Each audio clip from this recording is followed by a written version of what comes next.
Assalamualaikum warahmatullahi wabarakatuh. Perkenalkan, nama saya Rafli Fatur Rahman Lubis dengan nomor induk mahasiswa 24050820029. Saya di sini sebagai pemateri utama yang akan membahas tentang penjualan UMKM Es Dawet Ayu Mas Breu. Untuk yang pertama adalah analisis data penjualan. Presentasi ini menyajikan analisis mendalam terhadap data penjualan dan biaya produksi UMKM Es Dawet Ayu Mas Breu.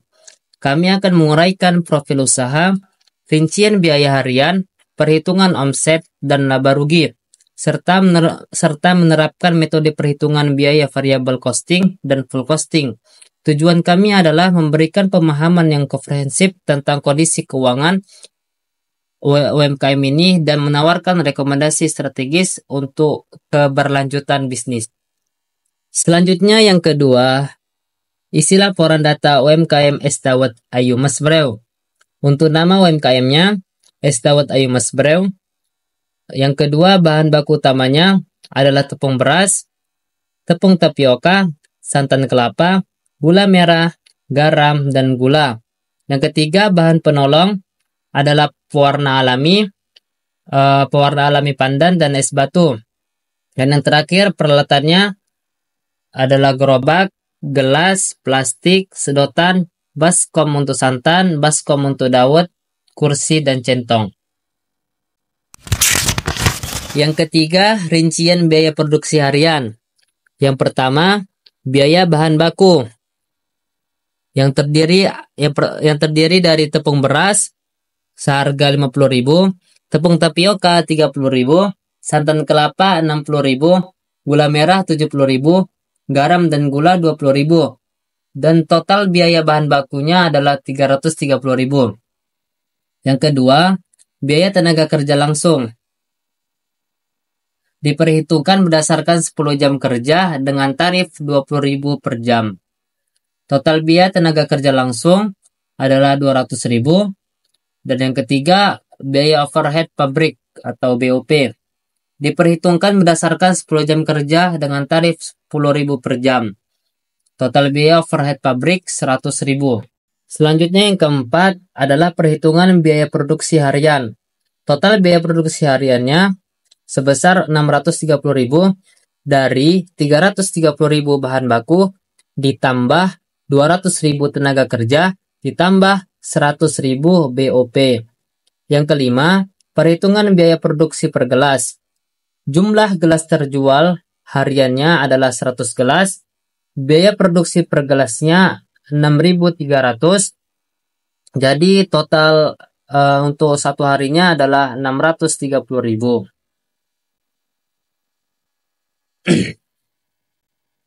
Yang keenam, perhitungan omset dan laba atau rugi per hari. Untuk harga jual per gelas adalah 5.000, total omset hariannya 500.000, dari 100 gelas dikali 5.000 per gelas. Jadi untuk laba hariannya minus 130.000 atau rugi. 500.000 omset dikurang 630.000 total biaya produksi. Kesimpulan dari laporan ini secara jelas menunjukkan bahwa Es Dawet Ayu Mas Breu mengalami kerugian harian sebesar 130.000. Ini terjadi karena harga jual per gelas adalah 5.000, lebih rendah dari biaya produksi per gelas 6.300. Analisis menekankan pentingnya penetapan harga jual yang tepat dan evaluasi biaya produksi untuk keberlangsungan usaha. Ya.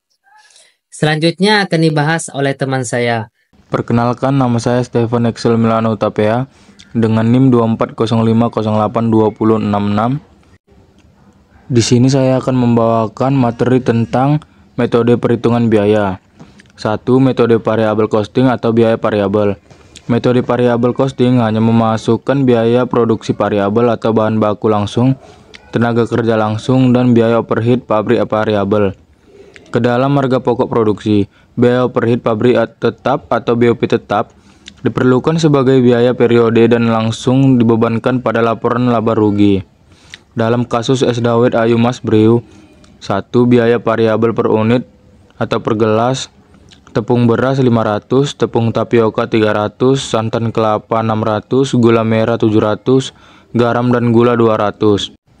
Total biaya bahan baku atau variabel Rp3.300, biaya tenaga kerja langsung variabel Rp2.000, total biaya variabel per gelas Rp5.300. 2. Total biaya variabel harian.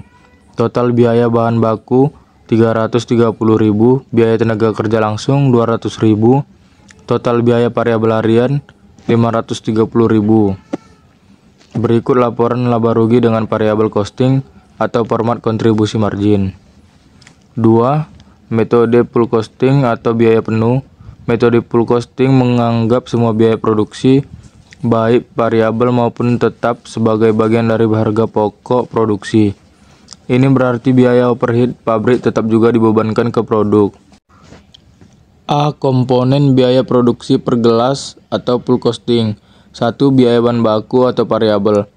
Tepung beras 500, tepung tapioka 300, santan kelapa 600, gula merah 700, garam dan gula 200. Total biaya bahan baku per gelas Rp3.300.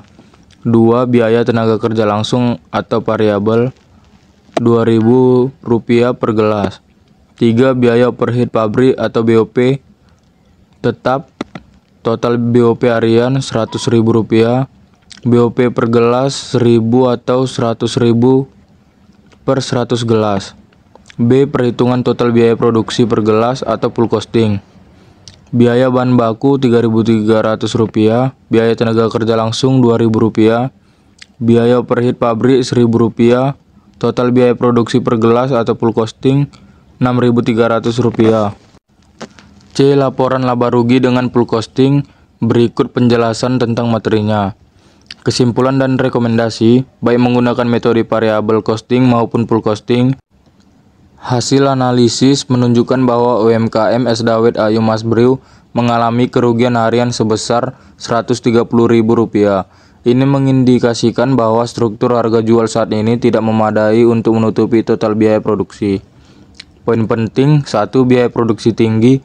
Biaya produksi per gelas sebesar Rp6.300 relatif tinggi dibandingkan harga jual. 2. Harga jual tidak kompetitif atau kurang. Harga jual Rp5.000 per gelas tidak mencukupi untuk mencapai titik impas apalagi keuntungan. 3. Perlunya evaluasi. UMKM perlu melakukan evaluasi mendalam. 4. Struktur biaya. Apakah ada potensi efisiensi dalam pembelian bahan baku atau operasional tenaga kerja. 5. Strategi harga. Pertimbangkan untuk menaikkan harga jual atau mencari cara untuk mengurangi biaya produksi tanpa mengurangi kualitas. 6. Volume penjualan. Peningkatan volume penjualan juga dapat membantu menutupi biaya tetap, meskipun saat ini masalah utamanya adalah margin per unit yang negatif. Dengan memahami kedua metode costing ini, pemilik UMKM dapat membuat keputusan yang lebih informasi terkait penetapan harga, kontrol biaya, dan strategi bisnis di masa depan.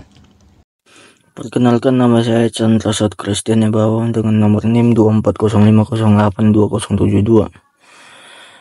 Baik, di sini saya akan menjelaskan kesimpulan dan rekomendasi. Hasil analisis menunjukkan bahwa UMKM Es Dawet Ayu Mas Brew mengalami kerugian harian sebesar 130. Ini mengindikasikan bahwa struktur harga jual saat ini tidak memadai untuk menutupi total biaya produksi. Poin penting yang pertama, biaya produksi tinggi. Biaya produksi per gelas sebesar Rp6.300 relatif tinggi dibanding harga jual. Yang kedua, harga jual tidak kompetitif atau kurang. Harga jual Rp5.000 per gelas tidak mencukupi untuk mencapai titik impas, apalagi keuntungan. Yang ketiga, perlunya evaluasi. UMKM perlu melakukan evaluasi mendalam terhadap: yang pertama, struktur biaya. Yang kedua, strategi harga. Yang ketiga, volume penjualan. Dengan memahami kedua metode costing ini, pemilik UMKM dapat membuat keputusan yang lebih informasi terkait penetapan harga, kontrol biaya, dan strategi bisnis di masa depan. Selanjutnya, kesimpulan laporan data UMKM Es Dawet Ayu Mas Brew.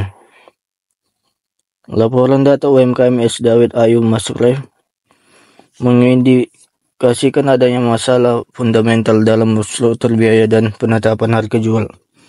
Saat ini UMKM ini beroperasi dalam kondisi merugi dengan total biaya produksi harian sebesar 630 untuk 100 per gelas, yang berarti biaya per gelas mencapai 6.300. Sementara itu harga jual per gelas hanya 5.000. Selisih negatif sebesar 1.300 per gelas saat ini mengakibatkan kerugian harian signifikan mencapai 130. Kondisi ini jelas menunjukkan bahwa usaha tersebut belum mampu menutupi biaya operasional.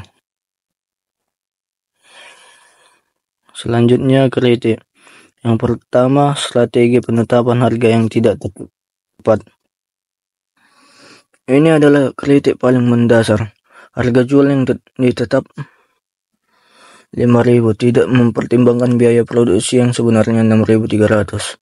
Hal ini mengarah langsung pada kerugian per unit dijual, sehingga semakin banyak penjualan, semakin besar kerugian yang diderita. Yang kedua, kurangnya analisis biaya komprehensif. Meskipun ada rincian biaya, laporan ini tidak secara eksplisit menunjukkan analisis mendalam mengenai potensi efisiensi pada setiap komponen biaya. Misalnya, apakah ada pemasok bahan baku yang lebih kompetitif atau cara untuk mengurangi pemborosan. Yang ketiga, pengelolaan biaya overhead pabrik atau BOP yang kurang transparan. BOP disebut sebesar 100 per hari, namun tidak ada rincian lebih lanjut mengenai elemen-elemen yang membentuk biayanya, seperti sewa listrik, depresiasi alat, dan lain-lain. Pemahaman yang lebih baik tentang komponen BOP dapat membantu mengidentifikasikan peluang penghematan. Yang keempat, absennya analisis titik impasse atau break even point. Laporan tidak menyertakan analisis titik impasse, yaitu volume penjualan minimum yang harus dicapai agar total pendapatan sama dengan total biaya. Selanjutnya ada saran. Yang pertama, revisi harga jual yang rasional.